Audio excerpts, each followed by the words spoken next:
2014 ఎన్నికల ముందే పార్టీ పెట్టినా పోటీకి దిగలేదు పవన్ కళ్యాణ్. జనసేన పార్టీ బీజేపీ టీడీపీ కూటమి మద్దతుతో సరిపెట్టుకుంటోంది. అయితే 2019 సాధారణ ఎన్నికల్లో పోటీ చేస్తానని ఆ పార్టీ అధినేత పవన్ కళ్యాణ్ ఇప్పటికే ప్రకటించాడు.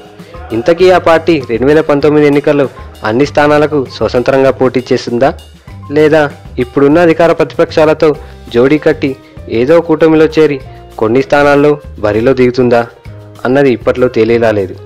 ఇప్పటికిప్పుడు ఆ పార్టీ నిర్వహించిన అంతర్గత సర్వేలో జనసేనకు 57 నుంచి 62 స్థానాల వరకు దక్కే అవకాశం ఉందని ఆ పార్టీ అధికార ప్రతినిధి సుంకర కళ్యాణ్ దిలీప్ చెప్తున్నారు. వచ్చే ఎన్నికల నాటికి జనసేన పార్టీ స్టాండ్ ఎలా ఉంటుంది అనేది ఇంకా క్లారిటీ లేకపోవడంతో ప్రస్తుతానికి మాత్రం పవన్ కళ్యాణ్ వ్యవహార తీరుపై ఏపీలో 2 ప్రధాన పార్టీలు వేచి చూసే ధోరణి అవలంబిస్తున్నాయి. ఇప్పుడే విమర్శలు చేయడం వల్ల పార్టీకి నష్టమే తప్ప లాభం ఉండదన్న ఉద్దేశంతో ఆ పార్టీ కనిపిస్తోంది. ఆ పార్టీ ప్రతినిధి చెప్తున్న లెక్కలు నిజమైతే పవన్ కళ్యాణ్ ఖచ్చితంగా కింగ్ మేకర్ అవ్వడం మాత్రం ఖాయం. మరిన్ని అప్డేట్స్ కోసం మా ఛానల్ని సబ్స్క్రైబ్ చేయండి.